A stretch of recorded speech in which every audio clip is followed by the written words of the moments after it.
The Zeks are an ancient reptilian species whose empire spanned 3 quadrants, had been the first to encounter humanity. In their initial reports they had classified humans as Deathworlders, a term reserved for species that had evolved on exceptionally hostile worlds. Earth, with its tectonic instability, volatile weather patterns and predatory fauna, had indeed been a crucible that had forged humanity into something remarkable. What had followed was not conquest, as humanity had feared, but something far more insidious.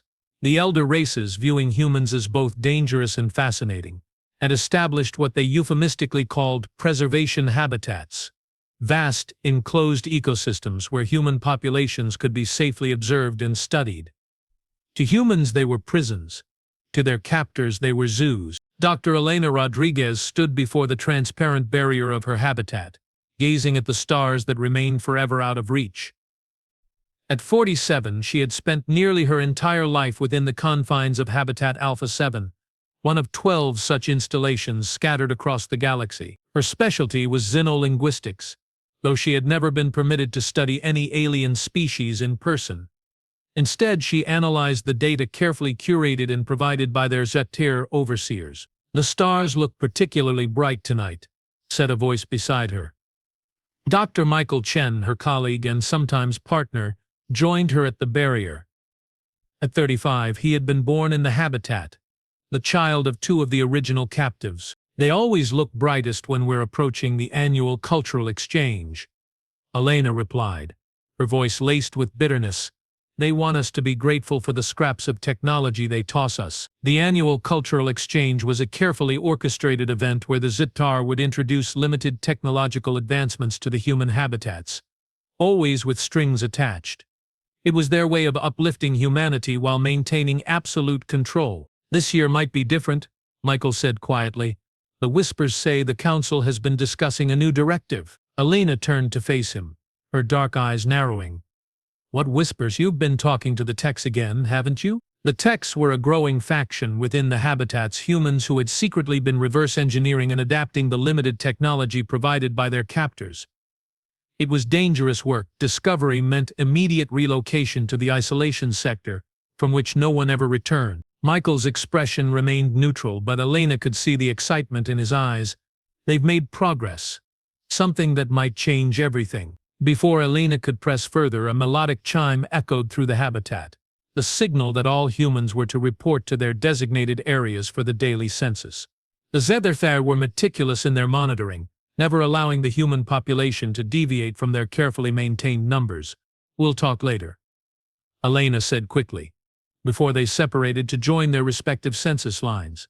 As she walked through the habitat's central plaza, Elena observed the humans around her, some going about their assigned tasks with resigned expressions, others gathering in small groups, their conversations too hushed to be overheard by the monitoring devices that dotted the habitat like metallic flowers. The habitat itself was a marvel of alien engineering, a self-contained ecosystem that perfectly replicated Earth's environment.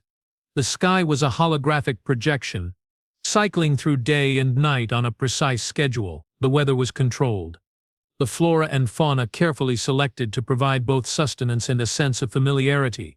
It was a perfect prison, beautiful and inescapable. Elena's census station was located in the research sector, where she and other human academics worked under the watchful eyes of their Zetir supervisors. As she approached, she couldn't help but feel a familiar mix of dread and defiance. Supervisor Aguathera awaited her, his reptilian features impassive as always. Like all Zorn-Thera, he stood nearly 3 meters tall, his scaled skin shimmering with iridescent patterns that shifted with his emotions.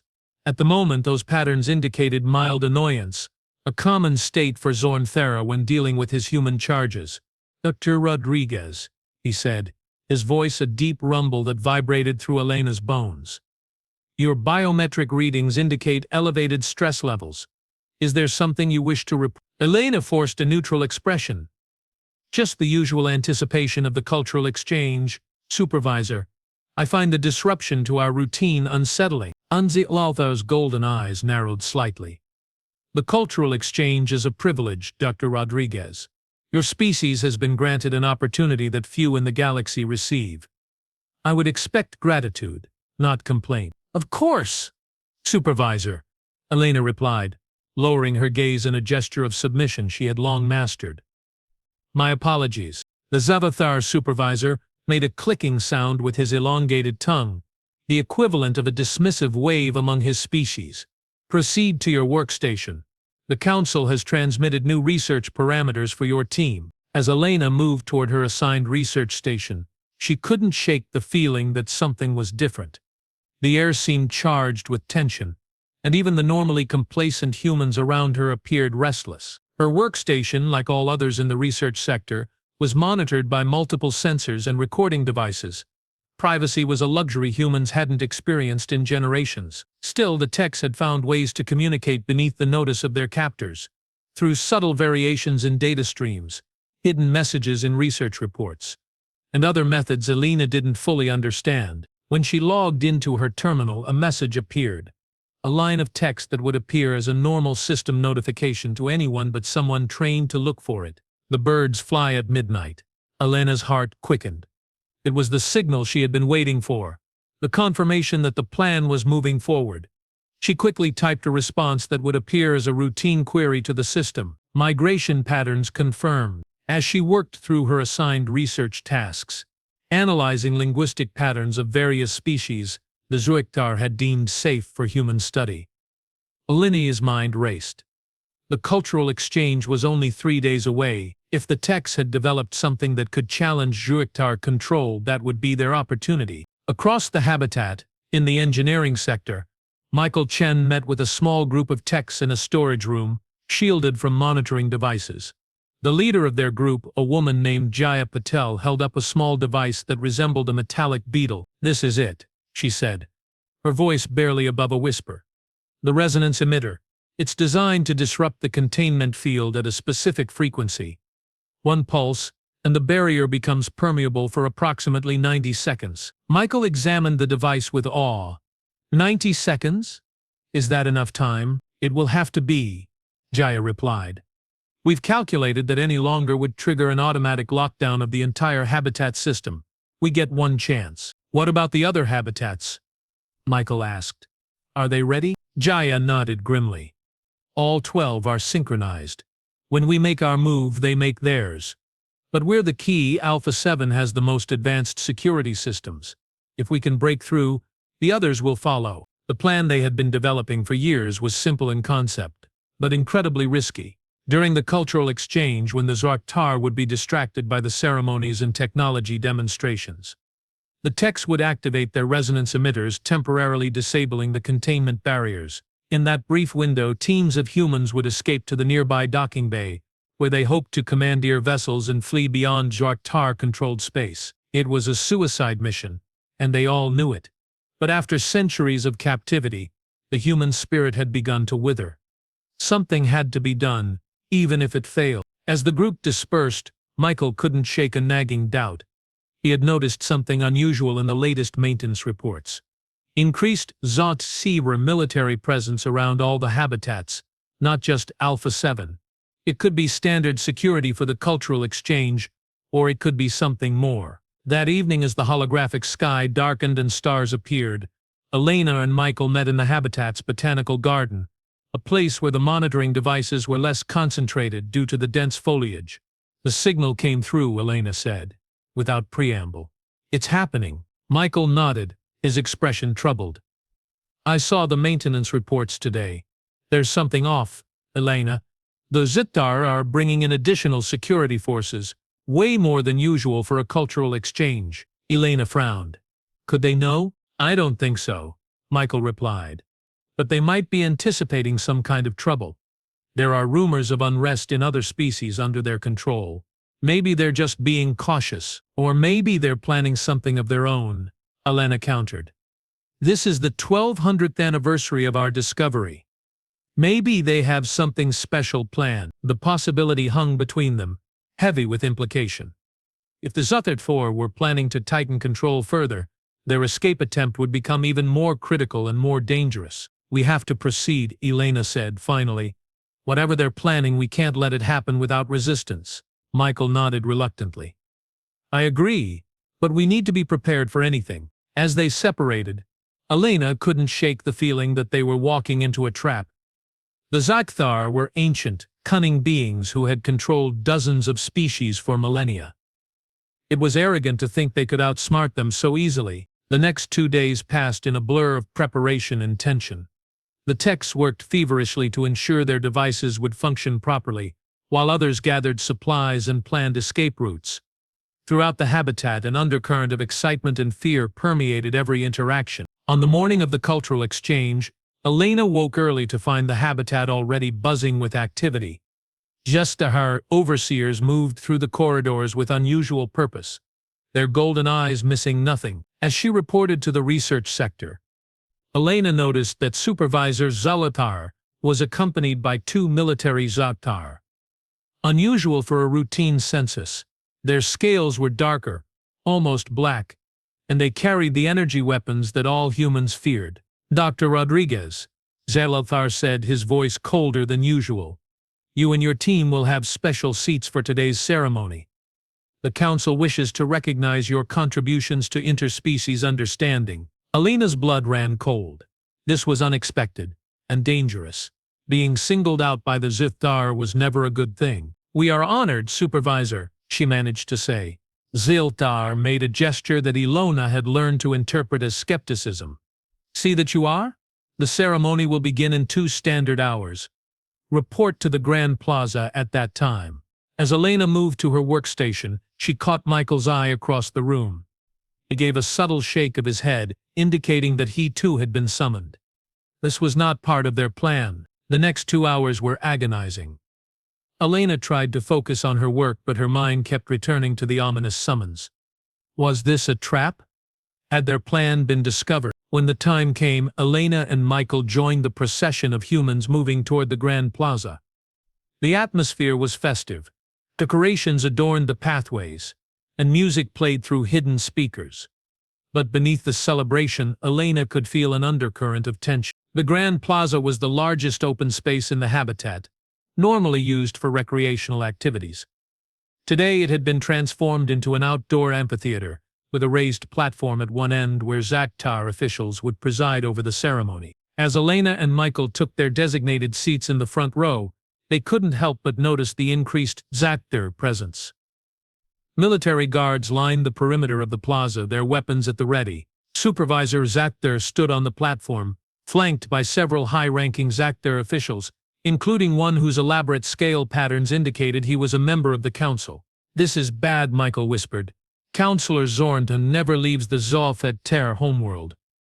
Why would he be here for a routine cultural exchange? Elena didn't answer, her attention fixed on the platform. As the ceremony began, she couldn't shake the feeling that they were witnessing something far more significant than a simple cultural event. Councillor Zorn stepped forward, his imposing presence silencing the crowd. His voice, when he spoke, was translated instantly by the devices all humans wore. Humans of Habitat Alpha 7, he began, his golden eyes sweeping over the assembled crowd. Today marks 1200 years since your species was welcomed into the galactic community. It is a time of celebration, but also of reflection. He paused, allowing his words to sink in. Elena felt a growing sense of dread. In that time, your species has been studied, nurtured, and protected. We have watched you grow, learn, and adapt. We have marveled at your resilience, your creativity, and your spirit. Another pause, longer this time. The councillor's gaze seemed to linger on Elena and Michael. But we have also noted your persistent dissatisfaction with our stewardship. Despite all we have provided, you yearn for what you call freedom. You resist our guidance. You plot against our authority, and you fail to appreciate the protection we offer. Elena's heart hammered against her ribs. They knew. Somehow they knew about the planned escape. Therefore, Councillor Zornsen continued, after much deliberation, the Council has reached a decision.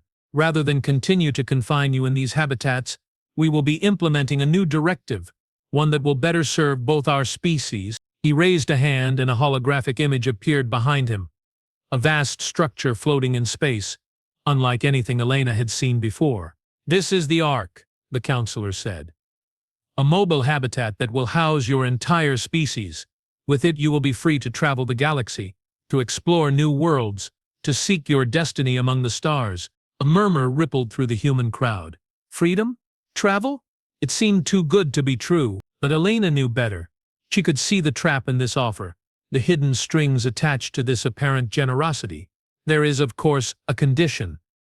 Yes, Counselor Zorfin continued, his voice hardening slightly. The Ark will be crewed and operated by Zorf personnel. Your movements will be monitored, your communications filtered, and your interactions with other species carefully regulated. You will have the illusion of freedom, but the reality of protection. As the counselor's words sank in, Elena felt a wave of despair wash over her. This was worse than the habitats. A mobile prison controlled even more tightly than before, and for those who resist this new arrangement, the counselor added, his gaze once again falling on Elena and Michael, there will be consequences. At that moment the text signal came through. The birds were flying at midnight, but it was too late. Their plan had been anticipated, the rebellion neutralized before it could even begin. As the Zardothar guards moved toward Elena and Michael, Elena locked eyes with Jaya Patel in the crowd. There was no time for a signal, no way to warn the others. Their escape attempt was doomed before it had even started. The last thing Elena saw before the guards reached her was Counselor Zorfin's triumphant expression, a predator's smile that said everything about the true nature of this gift they were offering humanity. They had broken the galactic zoos, yes, but only to be transferred to a more elaborate cage, one with invisible bars and the illusion of freedom. The human spirit, which had survived for 1,200 years of captivity, now faced its greatest challenge yet. How to resist when resistance itself became impossible to detect. The transition to the Ark was both seamless and brutal.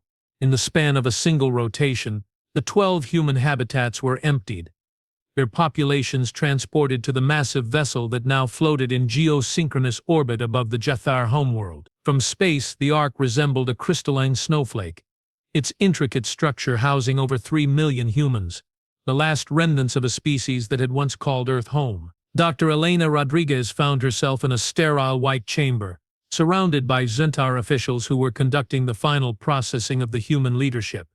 Beside her stood Michael Chen, his face a mask of defiance despite their circumstances. The biometric integration is complete, announced a SCI-FI technician, examining a floating display of Elena's vital signs. The subject is ready for neural interface calibration. Elena shuddered at the mention of the neural interface, a device that would connect her directly to the Ark's central computer, allowing the Zat to monitor not just her actions, but her thoughts. It was the ultimate invasion of privacy, the final nail in the coffin of human freedom. Counselor Zorn entered the chamber, his imposing presence silencing all activity. His gaze swept over Elena and Michael, lingering on their faces as if memorizing their features. Dr. Rodriguez, Dr. Chen, he said, his voice translated instantly by the devices implanted behind their ears. I trust you are finding your new accommodation satisfactory. Elena forced herself to meet his golden eyes. It's a cage, Counselor. A beautiful, technologically advanced cage, but a cage nonetheless. The counselor's scales shimmered with what Elena had learned to interpret as amusement. Cage? Habitat? Ark? The terminology is irrelevant. What matters is that your species is preserved, protected from the dangers of the galaxy and from yourselves. He gestured toward the chamber's viewport, which revealed a stunning panorama of the stars. The Ark will visit 12 systems over the next cycle. Each contains a world suitable for human habitation. Though none as perfect as your original Earth, you will have the opportunity to study these worlds, to learn about them and even to visit them under supervision. Michael stepped forward, his voice tight with anger. And what happens when we find a world we like?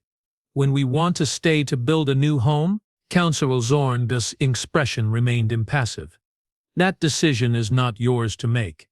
Humanity has proven time and again that it cannot be trusted with self-governance. Your history is a litany of conflicts, environmental disasters, and self-destructive behaviors. We are offering you salvation from yourselves. Salvation? Elena shot back. Or subjugation.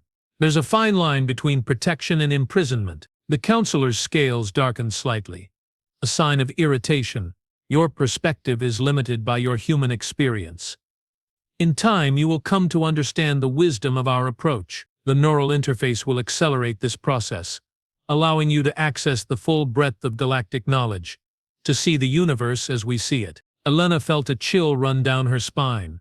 The neural interface wasn't just a monitoring device, it was a tool for indoctrination, a way to reshape human thought to align with Zatar philosophy. And if we refuse?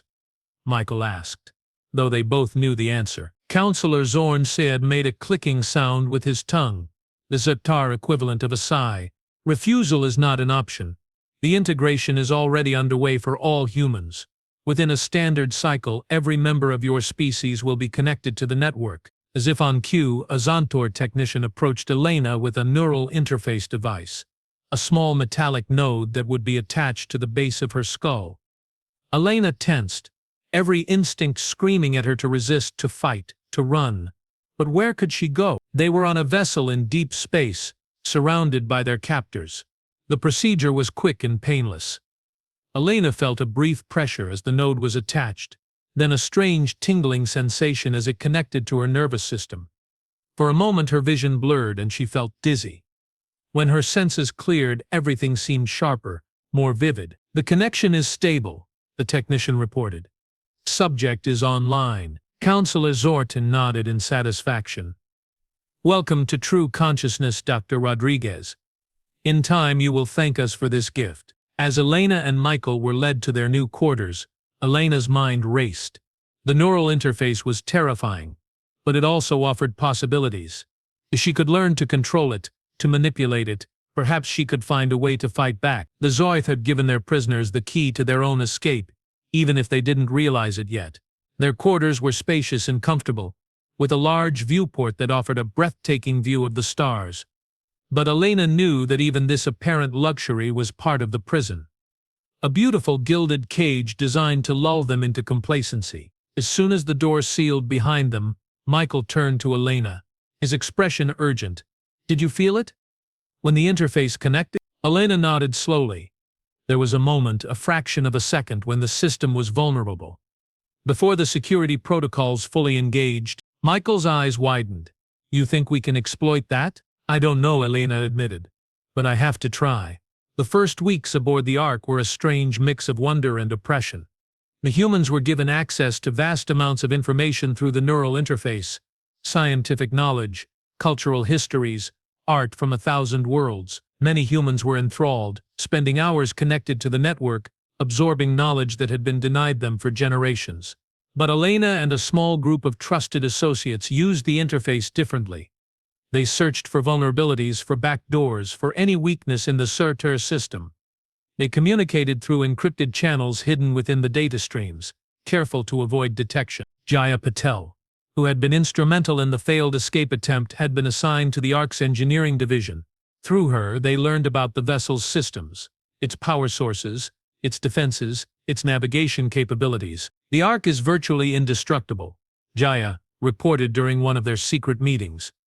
The hull is composed of a crystalline alloy that can withstand asteroid impacts and energy weapons. The life support systems have triple redundancy. Even the waste recycling is self-sustaining. So conventional escape is impossible, Michael concluded, his voice heavy with disappointment. Not necessarily, Jaya countered. The Ark wasn't designed by Zetar. They acquired it from another species, one they conquered. The original systems are still there, buried beneath layers of Zetar modification. Elena leaned forward, her interest piqued. What kind of systems? Navigation primarily, Jaya explained. The Ark has a quantum drive that can instantaneously transport the vessel anywhere in the galaxy.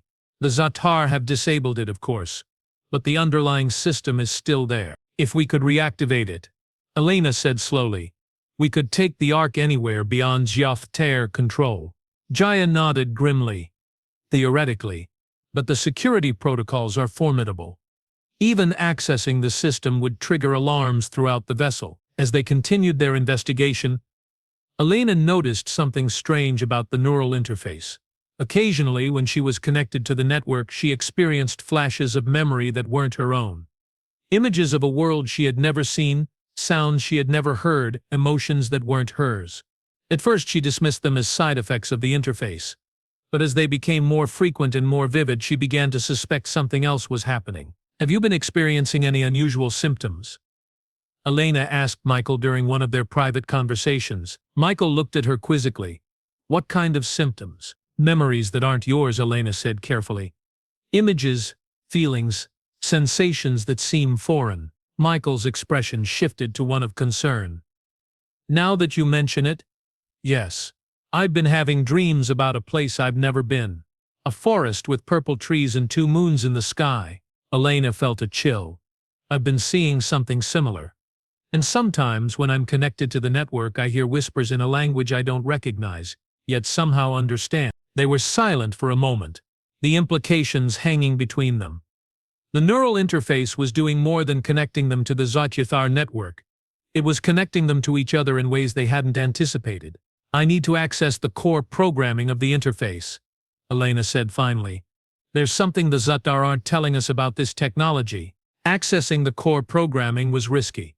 The neural interfaces were monitored constantly, and any attempt to tamper with them would be detected immediately. But Elena had discovered something in her research, a vulnerability in the system's security protocols that might allow her to slip in undetected.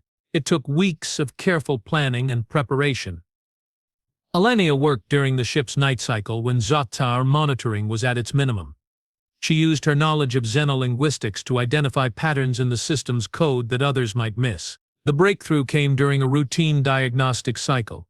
Elena had noticed that the system performed a full reboot every 72 hours, and for a brief moment, less than a nanosecond, the security protocols were suspended. It was a tiny window, but it might be enough. With Jaya's help, Elena designed a program that would execute during that vulnerable moment, allowing her to access the core programming without triggering alarms. It was a delicate operation. One mistake could alert the SCI-FI to their activities. The night of the diagnostic cycle, Elena felt a mixture of fear and excitement. If she was successful, she might finally understand what was happening to them. If she failed, their rebellion could end before it truly began. As the system began its reboot sequence, Elena initiated her program. For a heart-stopping moment, nothing happened. Then she felt a strange sensation, a disconnection from the neural interface, followed by a rush of information flooding her consciousness. She was floating in a sea of data streams of information from millions of sources. But something was different. She could sense other presences in the network, not SCI-FI, but human minds, all connected through the interface. As she delved deeper into the system, Elena made a discovery that would change everything.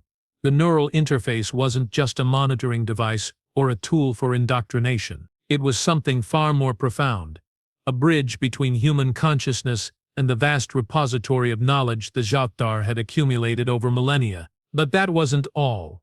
Buried deep within the system was another discovery, one that would explain the strange memories and sensations she and Michael had been experiencing. The neural interface was connecting them not just to the SCI-FI network, but to each other in ways that transcended normal communication. They were developing a collective consciousness, a shared mind that was uniquely human. Elena withdrew from the network, her mind reeling from the implications. The SCI-FI had intended to use the neural interface to control humanity, to shape their thoughts and emotions, but in doing so they had inadvertently created something new, something that might ultimately prove to be their undoing. The next day, Elena shared her discovery with Michael and Jaya. As she explained what she had found, their expressions shifted from disbelief to awe, and finally to determination. "If we're all connected through the interface," Michael said, "we can coordinate our resistance on a scale the SCI-FI can't imagine." Jaya nodded excitedly. "And if we can access the original systems of the Ark, we might be able to take control of the vessel." "There's more," Elena added, her voice dropping to a whisper. "The memories, the strange sensations. They're not random. They're fragments of a shared consciousness that's developing among us. We're becoming something more than individual humans." The implications were staggering. The SCI-FI had sought to control humanity, but in doing so they had triggered the next stage of human evolution, a collective consciousness that could potentially rival any individual intelligence in the galaxy. As they planned their next move, Elena couldn't shake the feeling that they were being watched. Counselor Zorn Fert had taken an unusual interest in their activities. frequently observing their work and asking probing questions about their experiences with the neural interface. He knows something is happening, Elena told the others during their next meeting. He's been asking about the side effects of the interface, about the memories and sensations we've been experiencing. Michael frowned. What did you tell him? That they're minor anomalies, likely caused by the adjustment period. Elena replied, but I don't think he believed me. As if on cue, a chime announced a visitor at their door. When Elena opened it, she was surprised to find Counselor Zorfin standing there, flanked by 2 military guards. Dr. Rodriguez, the counselor said, his golden eyes intense. I need to speak with you and Dr. Chen. Immediately, Elena's heart raced. Had they been discovered? Was this the end? As they followed the counselor through the corridors of the Ark, Elena tried to prepare herself for whatever came next, but nothing could have prepared her for the revelation that awaited them in the counselor's private chambers. The room was unlike any other Elena had seen aboard the Ark. Instead of the sterile white environment favored by the Zetatar, this chamber was filled with alien artifacts, objects from dozens of species, each with its own history and significance. Counselor Zors then gestured for them to sit, then took a seat opposite them. For a long moment, he was silent, his expression unreadable. You've discovered the truth about the neural interface, he said finally, his voice quiet but intense. Elena felt a surge of panic. I don't know what you're talking about. The counselor's scales shimmered with what Elena now recognized as resignation. There's no point in denying it, Dr. Rodriguez. We've been monitoring your activities more closely than you realize. Your discovery of the collective consciousness forming among humans was unexpected. Michael leaned forward, his expression defiant. So what happens now? You'll locate us to the isolation sector? Counselor Zorthan made a clicking sound with his tongue, a sign of what Elena now understood as sorrow. No, something much more complicated than that. He rose from his seat and moved to a display panel on the wall. With a gesture, he activated it, revealing an image of Earth as it had been before humanity's discovery, a vibrant blue marble teeming with life. What you believe about your history, about why we brought your species into the galactic community, it's not entirely accurate, the counselor said, his voice heavy with emotion. Elena and Michael exchanged confused glances. What was he talking about? Humanity wasn't discovered by the Zakatar, the counselor continued. We were already there, observing you from the moment your ancestors first looked up at the stars and wondered what lay beyond. He paused, gathering his thoughts. Your planet was scheduled for termination. The words hung in the air, incomprehensible and devastating. Termination, Elena whispered, her voice barely audible. What does that mean? Counselor Zorn turned to face them, his golden eyes filled with a complex emotion. Elena couldn't quite identify. There is a force in the galaxy, a consciousness that consumes worlds, that assimilates species and erases their individuality. We call it the silence. He gestured to the image of Earth. Your planet was next on its path. We had a choice: allow humanity to be consumed, or intervene. We chose to intervene. But why the deception? Michael demanded. Why pretend we were just another species being preserved? Because the truth would have been more devastating than the lie, the counselor replied. The silence doesn't just consume physical matter. It feeds on consciousness, on awareness. The more a species knows about it, the more attractive it becomes. By hiding the truth, by confining you and limiting your knowledge, we were trying to protect you. Elena's mind reeled from the revelation. Everything they had believed about their history, about their captivity, about their relationship with the Jadar, it was all built on a foundation of lies. The habitats, the Ark, she began, were never prisons, the counselor finished.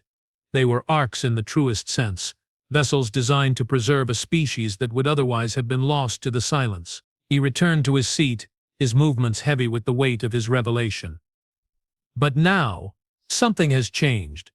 The collective consciousness forming among humans through the neural interface, it's creating something new, something we've never seen before, a unified consciousness that maintains individuality, a hybrid of the silence and individual awareness. Elena felt a chill of understanding, and the silence is attracted to it. Counselor Zorn nodded grimly. It's already on its way. We've detected its approach. It will reach this sector in less than 6 months. The room fell silent as the implications sank in. Humanity had been saved from extinction only to face an even greater threat, one that was now drawn to them precisely because of what they were becoming. "Why are you telling us this?" Michael asked finally. "Why not continue the deception?" "Because the old methods of protection are no longer sufficient," the counselor replied. "The neural interface was meant to be a tool of control, but it has become something else, a catalyst for human evolution, and that evolution might be the only thing that can save us all." He looked from Elena to Michael, his expression intense. "The silence cannot be fought with weapons or technology. It can only be resisted by consciousness that is both unified and individual, something humanity is becoming." As Elena processed this revelation, she felt a strange sensation, a whisper in her mind that wasn't her own thought, but belonged to the growing collective consciousness of humans aboard the Ark. It was a feeling not of fear, but of purpose, of destiny. "We need to prepare," Elena said, her voice steady despite the turmoil in her mind. "All of us." Counselor Zorn nodded slowly. "That's why I'm here. The Council has agreed to reveal the truth to all humans. We will work together, Zorn and human, to face what's coming." As they left the Counselor's chambers, Elena and Michael walked in silence, each lost in thought. The world they had known had been shattered, replaced by a reality that was both more terrifying and more hopeful than anything they had imagined. "We were fighting the wrong enemy," Michael said finally. Elena nodded, looking out the viewport at the stars that no longer seemed out of reach. "And now we have to fight the right one together." The Ark, once a symbol of their imprisonment, had become something else, a vessel not just for human survival but for the survival of consciousness itself. And as the human collective consciousness continued to develop and strengthen, Elena felt a growing sense of hope. They had broken the galactic ooze, yes. But in doing so, they had stumbled upon a greater purpose, not just for humanity, but for all individual consciousness in the galaxy. The silence was coming, and humanity would be ready. The revelation of the truth about the silence transformed the Ark overnight. What had been a fragile alliance between captors and prisoners evolved into something more complex, a partnership born of necessity and mutual survival. As the days passed, the human collective consciousness continued to develop and strengthen, creating a network of minds that operated on a level the Zitdare could barely comprehend. Dr. Elena Rodriguez stood on the bridge of the Ark, watching as stars streaked past the viewport. Beside her, Counselor Zorthair monitored a series of displays showing the approach of the silence, an entity that defied conventional description, appearing as a void in space that consumed light, matter, and consciousness alike. "The neural network is stable," Jaya Patel reported from her station. "All humans are connected and contributing to the collective consciousness. Power levels are at maximum." Elena nodded, her mind partially connected to the human network. She could feel the presence of millions of minds working in harmony, scientists, artists, engineers, all contributing their unique perspectives to the unified whole. It was unlike anything she had ever experienced, a symphony of consciousness that was both overwhelming and exhilarating. "How much time do we have?" Elena asked, turning to the counselor.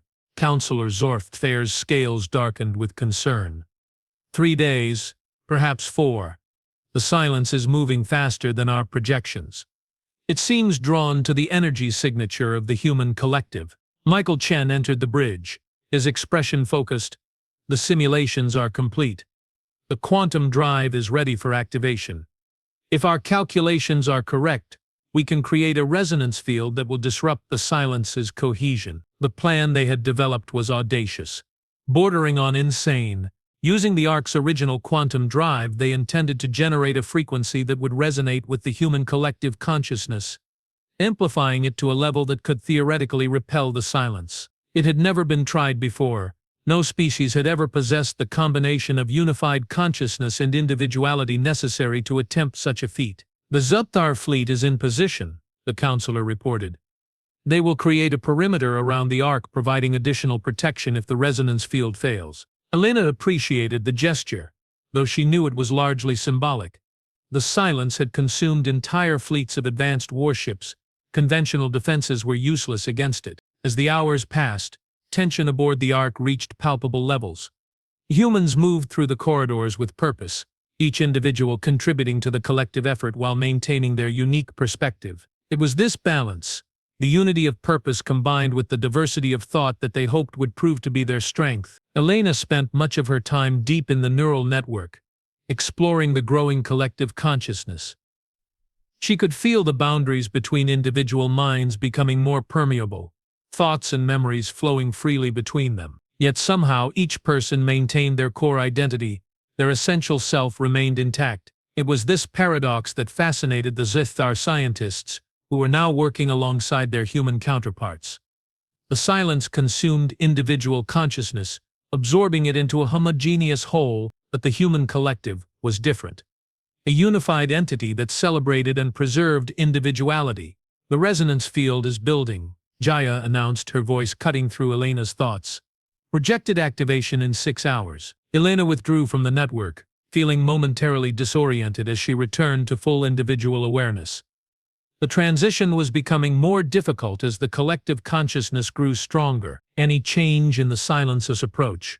Elena asked. Councillor Zoran de Thayer shook his head. It continues on its current trajectory. Our attempts to communicate have been met with silence. As expected, the silence was not an enemy that could be reasoned with. It was a force of nature like a black hole or a supernova, indifferent to the pleas of its victims, consuming without malice or awareness. As the final hours ticked away, Elena found herself drawn to the observation deck, a place that offered a panoramic view of space. The Zistar fleet glittered in the distance, a protective ring of warships surrounding the Ark. Beyond them, visible even to the naked eye, was the growing void. The silence. Michael joined her, his presence a comforting anchor in the sea of uncertainty. Are you scared? He asked, his voice quiet. Elena considered the question. I think I've moved beyond fear. What we're facing is bigger than any individual emotion.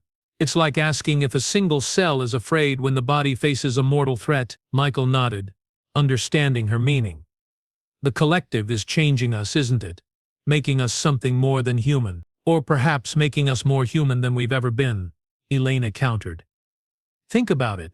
All our history, we've been divided by borders, beliefs, ideologies. Now, for the first time, we're truly united. Not by erasing our differences, but by embracing them. As they spoke, Elena could feel the collective consciousness stirring, a ripple of awareness that passed through the network as more humans tuned into the coming confrontation. It was like watching a tide rise, slow and inexorable, each individual contributing to the growing whole. The final hour began with a ship-wide announcement from Councillor Zorthan.